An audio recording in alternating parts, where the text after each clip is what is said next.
Hello friends, welcome to Ratan tutorial YouTube channel.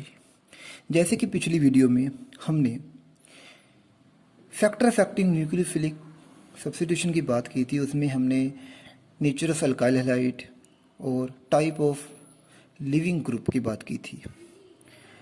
इस video में हम नेचर ऑफ न्यूक्लियोफाइल की बात करेंगे।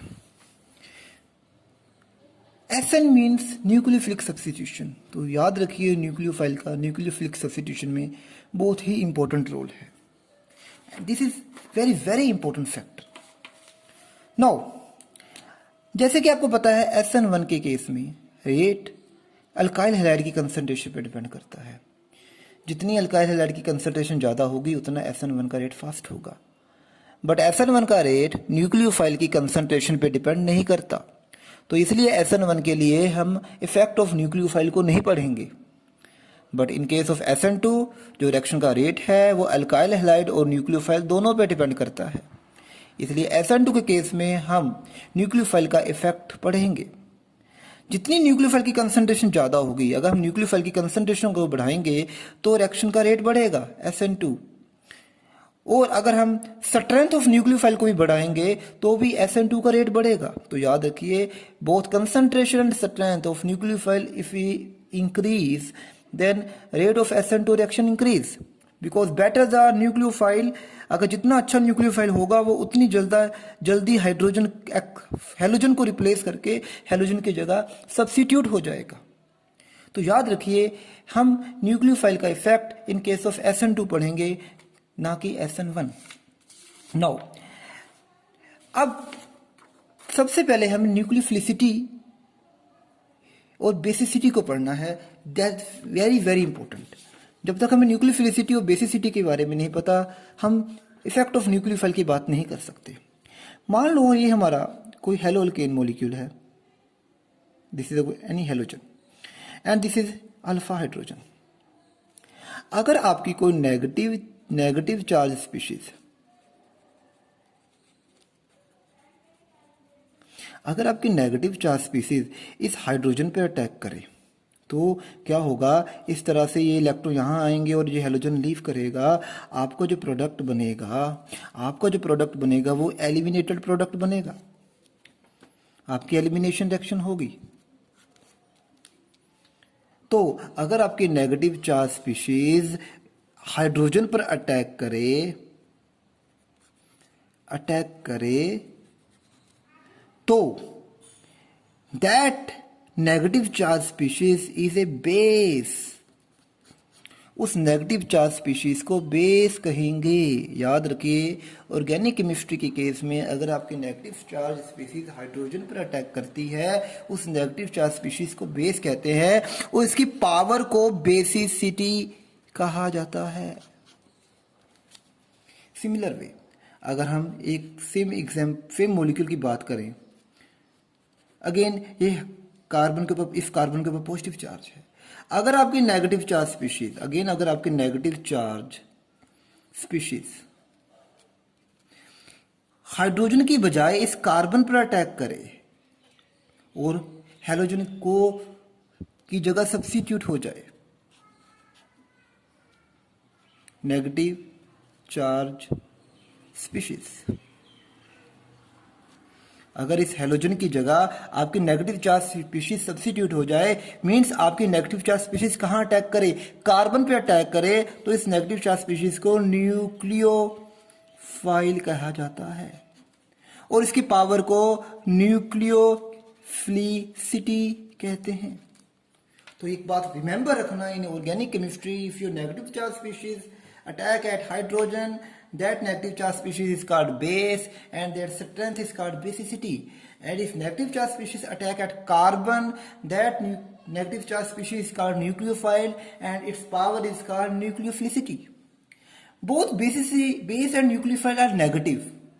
याद रखिए, दोनों बेस और न्यूक्लियोफाइल नेगेटिव हैं, बट कभी वो कार्बन पे अटैक करते हैं, कभी वो हाइड्रोजन पे अटैक करते हैं। स्पीशीज आर नेगेटिव, बट वो कार्बन पे अटैक करेगा या हाइड्रोजन, ये चीज उनमें एक डिफरेंस क्रिएट कर देती है। अगर वो कार्बन पे अटैक करे, हमें उस नेगेटिव चार्ज की न्यूक्लियोफिलिसिटी की बात करते हैं, अगर वो हाइड्रोजन पर अटैक करे हम उस नेगेटिव चार्ज स्पीशीज की बेसिसिटी की बात करते हैं. Both nucleophilicity and basicity are parallel, both are parallel to each other. Now, both nucleophilicity and basicity are parallel to each other. But in some case, that negative charge species act as nucleophile, in some case that act as base. Now, we discuss in this video कि when it act as nucleophile, जब वो base का काम करेगी तो हमें elimination reaction होगी जिसे हम नेक्स्ट वीडियो में डिस्कस करेंगे. बट जब वो कार्बन पे अटैक करेगी तो न्यूक्लियोफिलिक सब्स्टिट्यूशन होगी जिसकी हम बात कर रहे हैं. तो याद रखिए, न्यूक्लियोफिलिसिटी किसी न्यूक्लियोफाइल की अटैकिंग पावर होती है किसके ऊपर, कार्बन पॉजिटिव या कार्बन पार्शियल पॉजिटिव. तो न्यूक्लियोफाइल कार्बन पे अटैक करता है, इसलिए उसकी अटैकिंग स्पीड को हम न्यूक्लियोफिलिसिटी कहते हैं. और याद करिए, न्यूक्लियोफिलिसिटी से कैनेटिकली कंट्रोल्ड प्रोडक्ट मिलता है. और अगर आपका न्यूक्लियोफाइल बेस होगा तो वह SN1 करेगा, क्योंकि SN1 के केस में न्यूक्लियोफाइल से कोई प्रॉब्लम नहीं होती, क्योंकि SN1 का रेट न्यूक्लियोफाइल पर डिपेंड नहीं करता. तो वीक न्यूक्लियोफाइल SN1 को फेवर करता है, पर अगर आपका स्ट्रॉन्ग न्यूक्लियोफाइल हो तो वो SN2 को फेवर करेगा.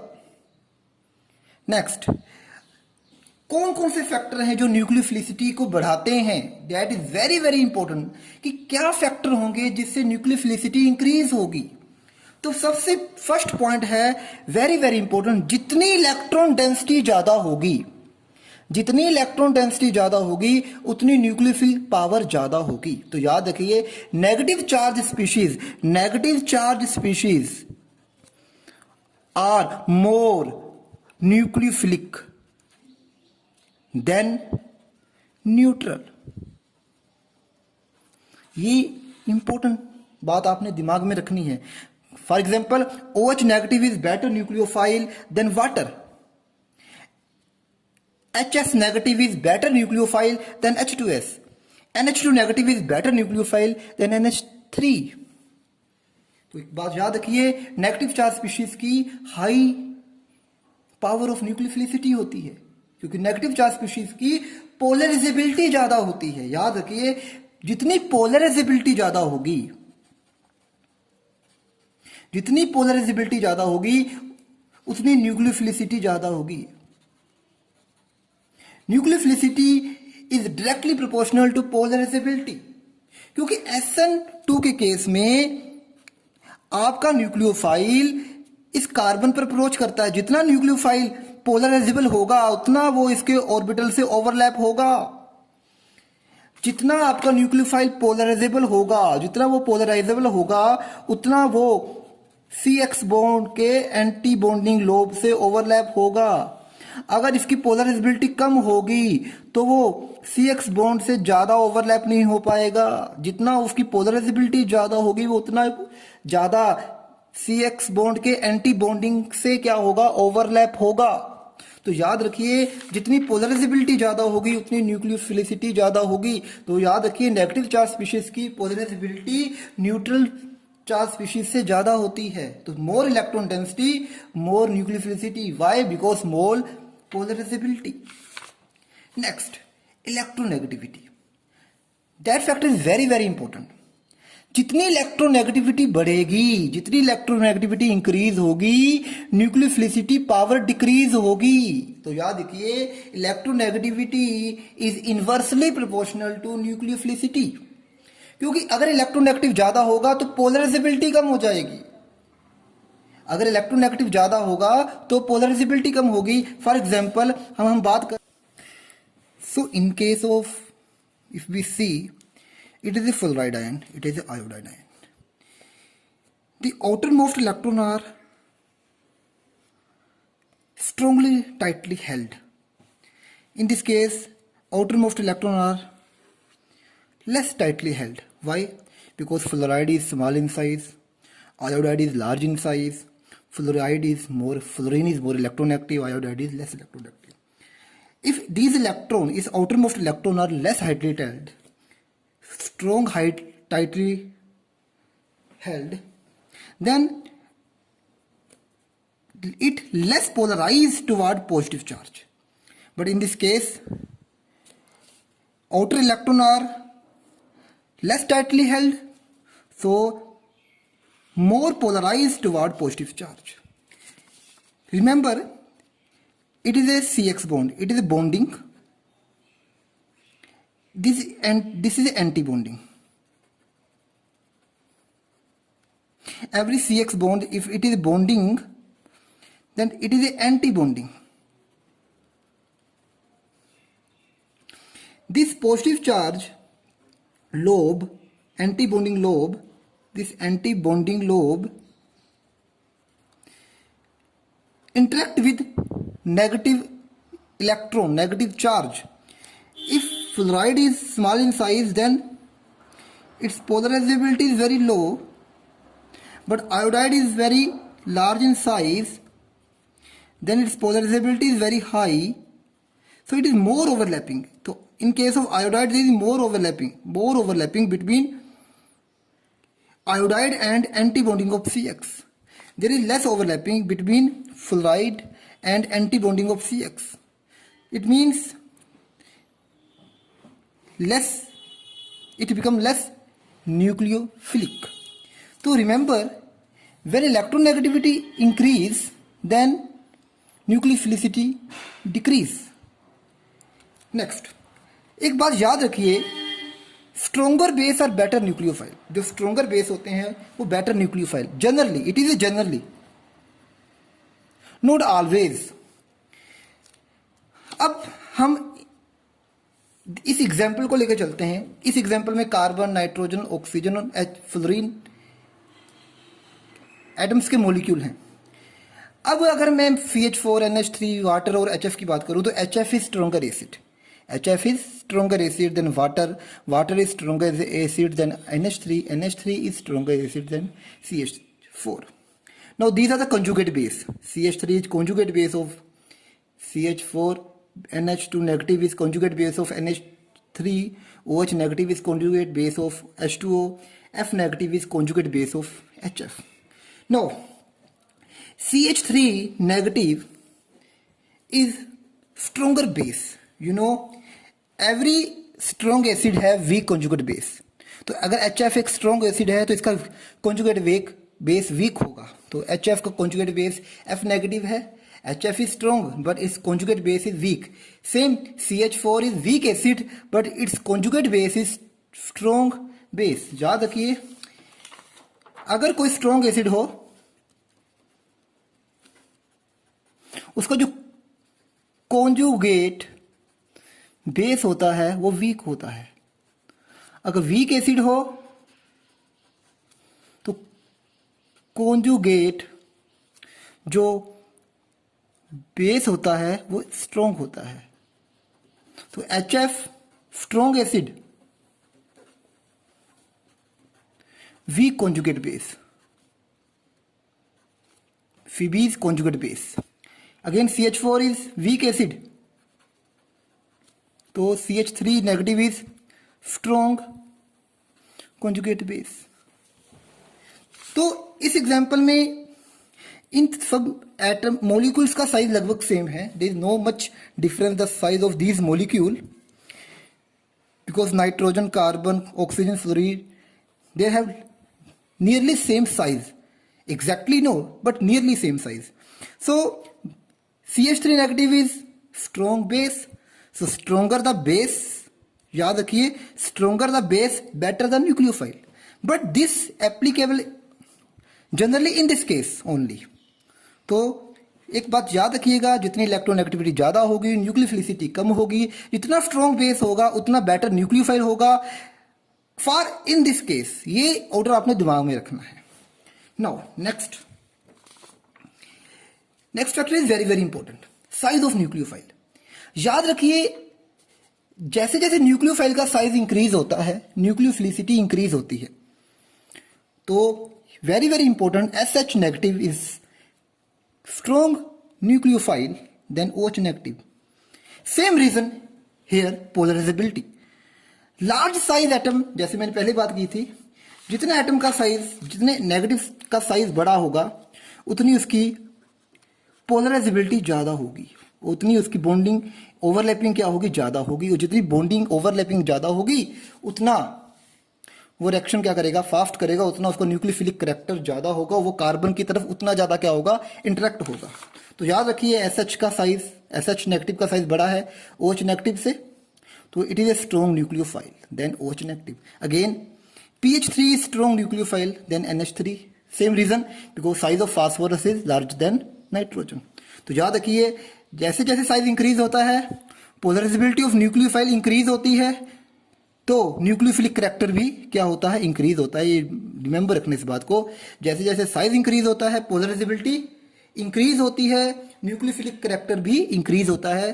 पर याद रखिए जैसे जैसे इलेक्ट्रोनेगेटिविटी इंक्रीज होती है न्यूक्लियोफिलिक करैक्टर डिक्रीज होता है, क्योंकि पोलराइजेबिलिटी डिक्रीज होती है। तो याद रखिए मूविंग डाउन द ग्रुप, जैसे जैसे हम मूविंग डाउन द ग्रुप जाते हैं पीरियोडिक टेबल में, न्यूक्लियोफिलिक करैक्टर क्या होगा, इंक्रीज होगा। क्यों? क्योंकि साइज इंक्रीज होगा। Moving down the group size क्या होगा, इंक्रीज होगा। साइज इंक्रीज होने से पोलराइजेबिलिटी इंक्रीज होगी, जिससे न्यूक्लियोफिलिक करैक्टर इंक्रीज होगा। तो एक बात और रिमेंबर रखिए, अगर न्यूक्लियोफाइल का साइज स्मॉल होगा तो वो हार्ड होगा, क्योंकि स्मॉल साइज में जो चार्ज होगा वो हार्ड होगा। वो जितना स्मॉल साइज न्यूक्लियोफाइल होगा वो उतना हार्ड होगा, उतनी उसकी पोलराइजेबिलिटी लो। तो उसकी पोलराइजेबिलिटी लो होगी तो वो न्यूक्लियोफिलिक करैक्टर कम हो जाएगा। और जो न्यूक्लियोफाइल लार्ज साइज के होते हैं वो सॉफ्ट होते हैं, सॉफ्ट होने से उनकी पोलराइजेबिलिटी बढ़ जाती है। याद रखिए जो हार्ड होते हैं, हार्ड न्यूक्लियोफाइल जो स्मॉल साइज के होते हैं वो हार्ड होते हैं, उनकी पोलराइजिंग पावर कम होती है। क्यों? क्योंकि electron are tightly held. But अगर न्यूक्लियोफाइल लार्ज साइज का हो वो सॉफ्ट होता है, सॉफ्ट होने से वो जो आउटर मोस्ट के इलेक्ट्रॉन है वो कम टाइटली हेल्ड होते हैं, तो वो ज्यादा क्या होते हैं, पोलराइजेबल होते हैं। तो याद रखिए साइज इंक्रीज होने से न्यूक्लियोफिलिसिटी इंक्रीज होती है।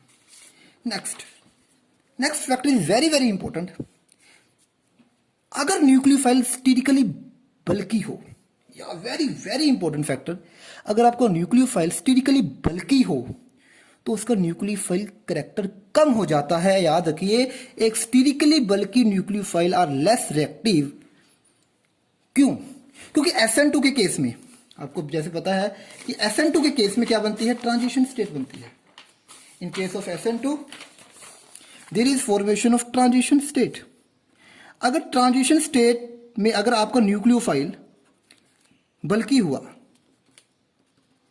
This is transition state. If this is very बल्की,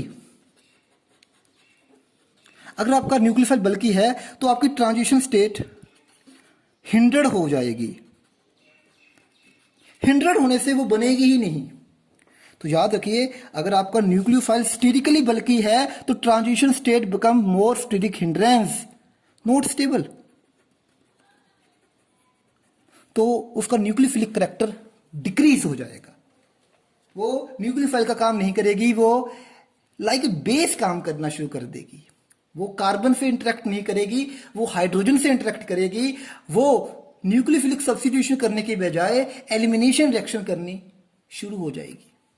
तो याद रखिए स्टेटिकली न्यूक्लियोफाइल का न्यूक्लियोफिलिक करैक्टर डिक्रीज हो जाता है। तो फॉर एग्जांपल अगर ये आपका, अगर मैं इसे मिथाइल मान लूं, वो इट इज CH3, तो it is A tertiary butoxide. तो इस केस में क्या हुआ, इसके इट इज बल्की, ये बल्की है। अगर मैं इस इथोक्साइड की बात करूं तो ये स्मॉल इन साइज है, ये बल्की है। स्टेरिक हिंड्रेंस बहुत होगी, more steric hindrance in transition state, less steric hindrance in transition state. So it is good nucleophile. तो ये बेटर न्यूक्लियोफाइल का काम करेगा as compare to this one. अगर नेक्स्ट और एग्जाम्पल की बात करें, इसी में अगर हम एक और एग्जाम्पल की बात करें, अगर मैं इस एग्जाम्पल की बात करूं तो इस एग्जाम्पल में याद रखिए वेरी वेरी इंपॉर्टेंट, यहां भी 3 डिग्री नाइट्रोजन है, यहां भी 3 डिग्री नाइट्रोजन है। But it is better nucleophile. क्यों? क्योंकि ये यहाँ नाइट्रोजन है वो एक ब्रिज हेड में लगा हुआ है, एक ब्रिजिंग के बीच में है। और दीज बॉन्ड, याद रखिए यहां जो नाइट्रोजन है ब्रिजिंग के बीच में है, ये बॉन्ड फ्लेक्सिबल नहीं है, नॉट फ्लेक्सिबल। अगर ये बॉन्ड फ्लेक्सिबल नहीं है तो ट्रांजिशन स्टेट जो होगी लेस स्टीरिक हिंड्रेंस। याद रखिए अगर ये बॉन्ड फ्लेक्सिबल होते तो ट्रांजिशन स्टेट में क्या क्रिएट करते? Steric hindrance. बट ये फ्लेक्सिबल नहीं है। क्यों? क्योंकि ये रिजिड हो चुके हैं। रिजिड क्यों हो चुके हैं? क्योंकि यहां नाइट्रोजन जो है ब्रिज हेड में फंसा हुआ है, उसको फ्री रोटेशन नहीं हो रही। तो फ्री रोटेशन नहीं होगी तो वो उसकी ट्रांजिशन स्टेट में इतनी ज्यादा स्टीरिक हिंड्रेंस नहीं होगी। अगर हम इसी की बात करें, यहां पर ये इथाइल ग्रुप है, ये फ्री है, free to rotate, free to rotate, तो more create steric hindrance in transition state. तो याद रखिए इस केस में ये फ्री हैं, जब ये ट्रांजिशन स्टेट बनाएंगे तो बहुत ज्यादा क्या क्रिएट करेंगे? Steric hindrance. तो आम बात है इसका न्यूक्लियोफिलिक कैरेक्टर क्या हो जाएगा? कम हो जाएगा, क्योंकि ट्रांजिशन स्टेट ही अच्छी नहीं बनेगी, स्टेबल नहीं बनेगी। बट इन दिस केस जो ट्रांजिशन स्टेट बनेगी, यहां नाइट्रोजन के अराउंड जो बॉन्ड है वो फ्री रोटेट नहीं कर सकते, तो less steric hindrance transition state बनेगी। In this case more steric hindrance transition state बनेगी। So it undergo better SN2 than this. So याद रखिए जैसे जैसे जितना आपके न्यूक्लियोफाइल का साइज बल्कि होगा उतना उसका न्यूक्लियोफिलिक कैरेक्टर क्या हो जाएगा? डिक्रीज होगा। नेक्स्ट अगर हम और एग्जाम्पल की बात करें, this is another example. This is a molecule in which there is NH2 negative. यहां नाइट्रोजन के साथ 2 H लगे हैं, यहां नाइट्रोजन के साथ 2 प्रोपाइल ग्रुप लगे हैं। Now it is smaller in size. यहां कोई स्टीरिक हिंड्रेंस नहीं है, या less more steric hindrance.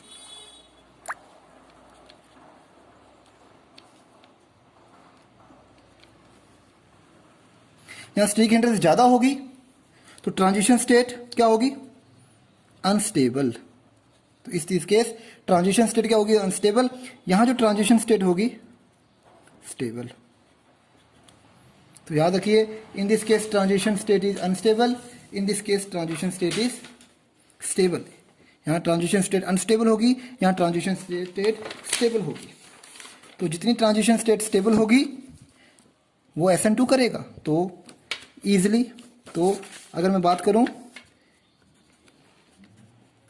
Easily undergo SN2 due to stable transition state. और इस in this case steric hindrance unstable transition state not easily go SN2। अगेन अगर हम इस मॉलिक्यूल की बात करें, ये एग्जांपल, यहां स्टीरिक हिंड्रेंस है, बल्कि है, no steric hindrance.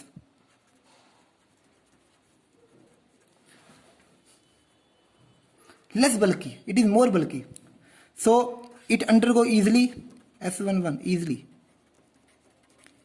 Hardly. Reason क्योंकि इसकी ट्रांजिशन स्टेट में क्या होगी? हिंड्रेंस होगी, इसकी ट्रांजिशन स्टेट में हिंड्रेंस नहीं होगी।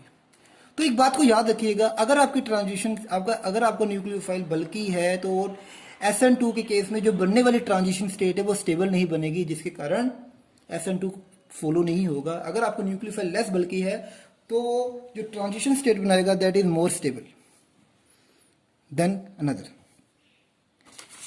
तो इस तरह से हमने पढ़ा इफेक्ट ऑफ अगर इलेक्ट्रोनेगेटिविटी का, फिर हमने पढ़ा इफेक्ट ऑफ साइज का, फिर हमने पढ़ा इफेक्ट ऑफ स्टेरिक हिंड्रेंस का। नाउ नेक्स्ट हम एक जनरल ऑर्डर पढ़ेंगे। याद रखिए, जितने भी नेगेटिवली चार्ज स्पीशीज होंगी, अगर वो स्टेबलाइज हों तो वो अच्छे न्यूक्लियोफाइल का काम करेंगी। जैसे एसीटेट आयन हो गया, फिनोक्साइड आयन होगा, आपका एसिटाइलाइन आयन हो गया, ये स्टेबल हैं। Stable why stable due to resonance. जितने भी आपके नेगेटिवली चार्ज स्पीशीज, अगर नेगेटिवली चार्ज स्पीशीज आपकी क्या हो, स्टेबलाइज हो, तो वो न्यूक्लियोफाइल का काम करेंगी ईजिली। और अगर नेगेटिवली चार्ज स्पीशीज अनस्टेबल हों, लेस स्टेबल हों, तो वो ईजिली न्यूक्लियोफाइल का काम नहीं करेंगी, वो बेस का काम करेंगी। याद रखिए, अगर नेगेटिवली चार्ज स्पीशीज स्टेबलाइज हों तो वो स्ट्रॉन्ग न्यूक्लियोफाइल का काम करेंगी। अगर नेगेटिवली चार्ज स्पीशीज स्टेबलाइज ना हो तो वो लेस न्यूक्लियोफाइल का काम करेंगी, वो मोर बेस का काम, मोर बेसिक होंगी। जैसे आपका NaNH2, in this case it is less stable. Alcoholic KOH, in this case OH negative is less stable. तो याद रखिए, it act as better base than nucleophile. तो अगर नेगेटिवली चार्ज स्पीशीज अगर आपकी स्टेबलाइज है तो वो किसका काम करेगी, न्यूक्लियोफाइल का। अगर नेगेटिवली चार्ज स्पीशीज आपकी स्टेबल नहीं है तो वो किसका काम करेगी, बेस का, less nucleophilic. Next, it is generally order, you have to learn, please note this order in your copy. It is a strong nucleophile. Then this is a order. It is a very weak nucleophile. तो याद रखिए, एक order है जिसे अपने दिमाग में रखना है। अगर आपको इस ऑर्डर का पता है तो आप इजीली आइडेंटिफाई कर सकते हैं विच इज स्ट्रॉन्ग न्यूक्लियोफाइल। तो इस वीडियो में हमने पढ़ा कि how does nucleophile effect nucleophilic substitution reaction. तो इन फर्स्ट मैंने बताया कि SN1 में न्यूक्लियोफाइल का कोई रोल नहीं है, बट SN2 में न्यूक्लियोफाइल का रोल है, क्योंकि जो रेट है वो न्यूक्लियोफाइल की कंसंट्रेशन और स्ट्रेंथ के डायरेक्टली प्रोपोर्शनल है। दूसरी बात, फिर मैंने साइज की बात की, इलेक्ट्रोनेगेटिविटी की बात की, फिर हमने स्टेरिक हिंड्रेंस की बात की। इस तरह से हम न्यूक्लियोफाइल का इफेक्ट पढ़ते हैं न्यूक्लियोफिलिक सब्स्टिट्यूशन रिएक्शन में। Thank you for watching.